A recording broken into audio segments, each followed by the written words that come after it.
husband and his family disowned his mom after her affair. I didn't. Now the emotional consequences are taking a toll on my marriage. I've been with my husband for 7 years, married for almost 1. This has been a genuinely good relationship. I love him deeply, and we've built something I'm proud of. He fits in great with my family, and I've always felt at home with his. I'm close with his younger brother and his girlfriend, but the person I've always felt the strongest connection with is his mom. A few years back, I went through a rough depressive episode, and she was one of the only people who truly showed up for me. She didn't treat me like her son's partner, she treated me like family. I've always loved her for that. It felt like we were friends. Then, everything flipped. Just after Christmas, my father-in-law sat us all down and told us that she had been having an affair, and that it wasn't the first time. He said he tried to make things work, but he couldn't do it anymore. He was heartbroken, and it shattered the whole family. My husband and his brothers were crushed. They all cut contact with her, and she moved out soon after. I get it. Cheating is a betrayal, especially after decades of marriage. I'm not trying to excuse what she did.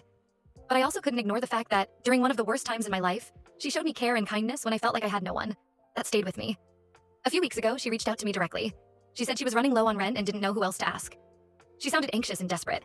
I helped her. It wasn't a huge amount, and she was incredibly grateful. She asked if I'd be willing to meet her for coffee.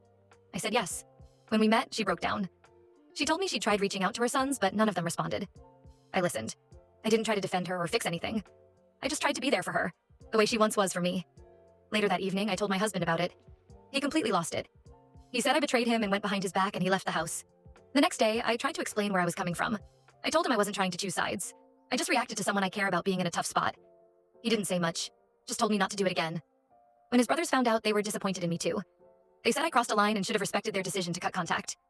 Now I feel stuck. I understand why they're upset. I didn't mean to hurt anyone. I just couldn't turn my back on someone who once didn't turn her back on me. I wasn't trying to undermine their pain. I was trying to act with compassion. I'm not here to justify what I did, and I understand why my husband feels hurt. I acted on instinct and compassion in a tough moment, but now I feel like I've damaged something really important.